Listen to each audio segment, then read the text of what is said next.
আসসালামু আলাইকুম সুপ্রিয় দর্শকগণ, আশা করি সবাই ভালো আছেন। একেবারে সংক্ষিপ্ত একটা ভিডিও টু মার্কেট ক্লেম নিয়ে। একটুখানি মনে হইলো যে ভিডিওটা দেওয়া একটু প্রয়োজন আছে। অনেকেই মিসগাইডেড হইতে পারেন, ভুল করতে পারেন, এই জন্যই দিলাম। যারা এক্সপার্ট আছেন তারা অ্যাভয়েড করতে পারেন, কোনো সমস্যা নেই। তো শুরুতেই হচ্ছে, যদি আপনি টু মার্কেট অ্যাপে কাজ করে থাকেন তাহলে আপনার ট্রমা ব্যালেন্সটাকে আপনি ক্লেম করে নেবেন, বিশেষ করে উইকলি যেটা আছে আর কি। আচ্ছা, এরপরে আপনি চলে আসবেন সরাসরি হচ্ছে আপনার অ্যাসেট এরিয়াতে। একদম ডান পাশে নিচে দেখেন অ্যাসেট অপশন। এইখানে যদি আসেন তাহলে এখানে ক্লেম এবং ডিপোজিটের দুইটা অপশন পাবেন। প্রথমেই উপরেরটা দেখেন ডিপোজিট টু সেক্স, এটা হচ্ছে যে কোনো একটা এক্সচেঞ্জ। এখানে বিটগেট আছে এবং গেটআইও আছে। মোড়ে ক্লিক করে আপনি আরোগুলো যদি থাকে দেখে নিতে পারেন। তো এইখানে বিটগেট অথবা গেটআইও যে কোনো একটাতে আপনি আবেদন করতে পারেন, অর্থাৎ প্রি ডিপোজিটের জন্য। অর্থাৎ লিস্টিংয়ের আগে, অর্থাৎ ট্রেড শুরু হওয়ার আগেই আপনি আপনার ব্যালেন্সটা তারা ডিপোজিট করে দেবে। এটার জন্য কোনো আলাদা গ্যাস ফি লাগবে না। এই যে দেখতে পাচ্ছেন উপরে একটা মার্কিং করে দিয়েছে গ্যাস ফ্রি। বাট আপনি যদি চান আপনার ওয়ালেটে নেবেন তাহলে নিচে দেখেন যে claim on Aptos Bitget wallet lite, এটা কানেক্ট করতে হবে। কানেক্ট করার পরে এইখানে আপনার ক্লেম হবে। বাট এইখান থেকে যদি কোনো এক্সচেঞ্জে আপনি নিতে যান তো সেক্ষেত্রে কিন্তু অবশ্যই আপনার আবার গ্যাস ফি লাগবে অ্যাপটোস কয়েনটা। ওকে, শুধু নেওয়ার ক্ষেত্রে না, আপনি যদি এইখানে সোয়াপও করতে চান ওয়ালেটে তাহলে কিন্তু আপনার গ্যাস ফি লাগবে। তো এত প্যারা আপনি কেন নেবেন? যদি একান্তই আপনার দেখা গেছে বিটগেটের সমস্যা, গেটওয়েতে সমস্যা, তো সেক্ষেত্রে আপনি অল্টারনেটলি এই অপশনটাকে চুজ করবেন। আর পার্টিপক্ষে কখনোই এই অপশনে আসবেন না। বাড়তি খরচের কোনো প্রয়োজন নেই, বাড়তি ঝামেলারও কোনো প্রয়োজন নেই। ওকে, আরেকটা বিষয় এখানে খেয়াল করেন, ক্লোজেস হচ্ছে 18 ডিসেম্বর। আজকে হচ্ছে আপনার 16 ডিসেম্বর বিজয় দিবস বাংলাদেশের। ওকে, তো 16, 17, 18 3 দিন সময় আছে। এই 3 দিন পরে কিন্তু এটা ক্লোজ হয়ে যাবে, আপনি আর এটার রিকোয়েস্ট পাঠাইতে পারবেন না। এই 3 দিন পরে ওপেন হবে হচ্ছে এইটা। অর্থাৎ কোনো কারণে আপনি উপরের এক্সচেঞ্জটা মিস করেছেন, সেক্ষেত্রে আপনাকে এই নিচের ওয়ালেট অপশনটা দিয়ে ক্লেম করতে হবে। ওকে, আচ্ছা, এখন হলো এইখান থেকে দুইটা এক্সচেঞ্জ দেখতে পাচ্ছেন, মেইনলি বিটগেট আর একটা হচ্ছে গেটে। কোনটা চুজ করবেন? আমি বলবো বিটগেটটা চুজ করবেন, তার কিছু কারণ আছে। তো যাই হোক, এই যে গো বাটন দেখতে পাচ্ছেন, এই গো বাটনে ক্লিক করে দেবেন। তো গো বাটনে ক্লিক করলেই আপনার সামনে এরকম একটা নোটিশ দিতে পারে যে ভাই স্টেক করো। স্টেক করলে তোমার 219% এপিওয়াই দিব আমরা, তার মানে আপনার ব্যালেন্সটা আরও বৃদ্ধি পাবে আর কি। ঠিক আছে, তো এটা করার কোনো দরকার নেই, কারণ এটার সাপ্লাই মোটামুটি ভালোই আছে। তো সেক্ষেত্রে আপনার যতদিনে এটা স্টেকিং হয়ে বাড়তি ব্যালেন্স যোগ হবে, তো শুরুতে আমার মনে হয় তার চাইতে ভালো প্রাইস পাইতে পারেন। ঠিক আছে, নাও হইতে পারে পরবর্তীতে। কিছু কিছু জিনিস আমরা দেখতে পাচ্ছি এবার বুল মার্কেটে 2024 শেষের দিকে, 25ই ধরি আর কি, যে অধিকাংশ ইয়ারড্রপ কয়েন দেখা যাচ্ছে যে প্রথম দিকে ডাউন থাকলেও মোটামুটি সপ্তাহ 10 দিন পরেই মোটামুটি কেমন যেন একটা পাম্পিংয়ে চলে আসতেছে। ঠিক আছে, যেহেতু বুল সিজন চলতেছে, এটাই হচ্ছে বুল সিজনের আসলে অন্যতম একটা বৈশিষ্ট্য। তলানির জিনিসও অনেক সময় উপরে উঠে আসে।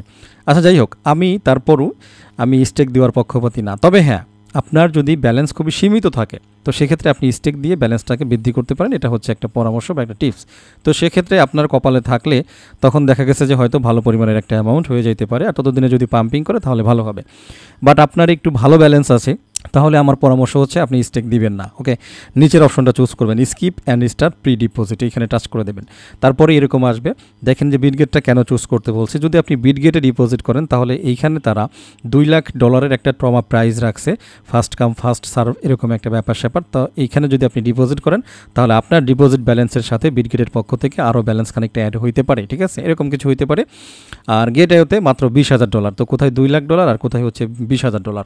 তো এই জন্য আপনারা চুজ করবেন বিটগেটটাতেই মোটামুটি ডিপোজিট করার জন্য। তারপরে লটারি পান আর যাই পান দেখা যাক। ঠিক আছে, তো একটা বড় কিছুরই চান্স নেন। ওকে, নেক্সটে ক্লিক করে দেবেন। তো নেক্সটে ক্লিক করে দেওয়ার পরে আপনাকে এরকম একটা অপশন দেবে। এইখান থেকে হচ্ছে ডিপোজিট অ্যামাউন্ট, আপনি কতটুকু ডিপোজিট করবেন এই যে নিচে অ্যাভেলেবেলে দেখাবে। আপনি সেটা ম্যানুয়ালি টাইপ করে দিতে পারেন অথবা ম্যাক্সও দিতে পারেন, নো প্রবলেম।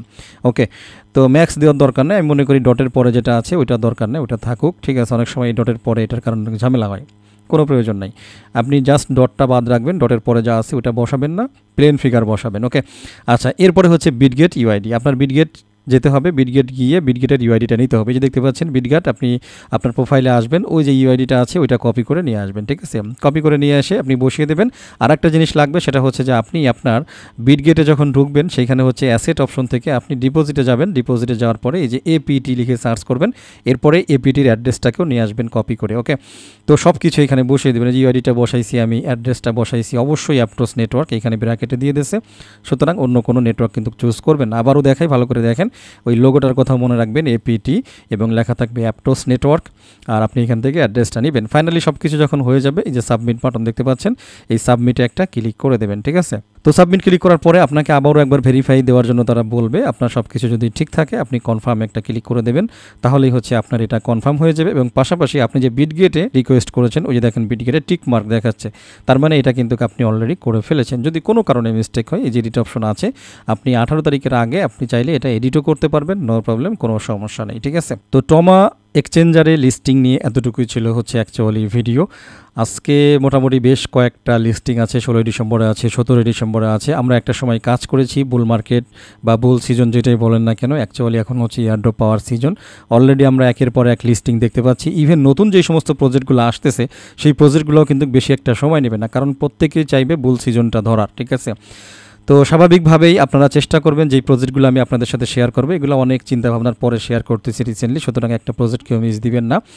তো আজকে কিন্তু এই দ্য ভেপ ল্যাবস প্রজেক্টটাও শেয়ার করবো। ইতিমধ্যে অনেকে জয়েন করেছেন আমার আর্নিং স্টার টেলিগ্রাম চ্যানেল থেকে। এই প্রজেক্টটাকেও কিন্তু কেউ মিস দিয়েন না, ঠিক আছে। ওভার ওয়ালেট আশা করছি অনেকে ইতিমধ্যে ক্লেম করে ফেলেছেন, ঠিক আছে, অনেকে ডিপোজিটও করে ফেলেছেন। যারা এখনও ক্লেম করেন নাই অবশ্যই দ্রুত গতিতে এটাকে ক্লেম করে নেন। এখানে ছোট্ট করে একটা টিউটোরিয়ালও দিছি, ঠিক আছে। শুরুতে যখন আপনি ঢুকবেন তখন এরকম দেখাবে যে how much can I earn, এখানে টাচ করে দেবেন। এরপরে এখানে বেশ কিছু টিকমার্ক আসবে, ঠিক আছে। এই টিকমার্কগুলো দিবেন, দেওয়ার পরে অ্যাগ্রি অ্যান্ড কন্টিনিউ দিয়ে দেবেন। তারপরেই দেখবেন যে আপনার ব্যালেন্সটা উপরে শো করতেছে। তো উপরের ব্যালেন্স থেকে আপনাকে ক্লেম করতে হবে। অ্যাকচুয়ালি ক্লেমে ক্লিক করার পরে ব্যালেন্সটা চলে আসবে সরাসরি হচ্ছে আপনার মাই ব্যালেন্স অপশনে। এখান থেকে আপনি যে কোনো এক্সচেঞ্জারে সেন্ড করে নেবেন। এইখানে গ্যাস ফি হিসেবে কাটা হবে হচ্ছে আপনার ওভার প্রোটোকল, অর্থাৎ ওভার যেহেতু একটা ব্লক চেন নিয়ে নিয়েছে তারা, সুতরাং ওভার প্রোটোকলেরই ব্যালেন্স কাটা হবে। এখানে বাড়তি কোনো ব্যালেন্স কাটবে না, ঠিক আছে। আপনাকে অন্য কোনো কয়েন ঢোকাইতে হবে না। এখন জরুরি একটা কথা এখানে আলোচনা করি, সেটা হচ্ছে এইখানে অনেকের ব্যালেন্স খুব সীমিত, দেখা গেছে 10টা 20টা 15টা। আমি যেটা বলবো সংক্ষিপ্তভাবে, অনেকেই বলতে পারেন যে ভাই কি প্রাইসে আমরা সেল করব। যদি আপনারা দেখেন $1 উপরে প্রাইস গেছে, আমি বলবো যে যাদের বিশেষ করে 50+ আছে তাদের আমার মনে হয় সেল করাটাই বেটার হবে, ঠিক আছে।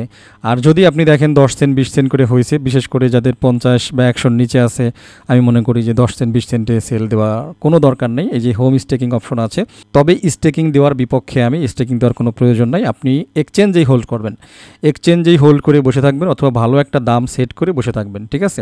ওই দামে আসলে আপনি সেল করে দেবেন, অথবা আপনার কাঙ্ক্ষিত যদি প্রাইস আপনি দেখতে পান যে $2 $3 পার হয়ে গেছে, ভালো একটা ফিগার দাঁড়িয়ে গিয়েছে, তাহলে হয়তো ভালো একটা প্রাইসে সেল করতে পারবেন। তো মূল এইখানে দুইটা বিষয়, একটা হচ্ছে যাদের অল্প ব্যালেন্স তারা একটু হোল্ড করবেন, যদি কম প্রাইস থাকে, ভালো প্রাইস পেলে তো সেল করে দেবেন, এটা তো আর বিকল্প নেই। আর সেকেন্ড হচ্ছে এইখানে কেউ স্টেকিং দিবেন না, স্টেকিং না দিয়ে এক্সচেঞ্জে কী করবেন, অপেক্ষা করবেন। তো গুরুত্বপূর্ণ কথাগুলো বললাম, এই আর কি। এই মুহূর্তে আমি আসি কিন্তু MXC গ্লোবালে, আশা করছি আপনারা দেখতে পাচ্ছেন আমি MXCতে ডিপোজিট করেছি আমার ওভারগুলো আর কি। এখানে ট্রেড শুরু হয়ে যাবে, যে কথাটা একটু আগেই পরামর্শ দিলাম, বিষয়গুলো মনে রাখার চেষ্টা করবেন। কথা না বাড়াই ভিডিওটা শেষ করে দেব। সবাই ভালো থাকবেন, আমার জন্য দোয়া করবেন। আল্লাহ হাফেজ।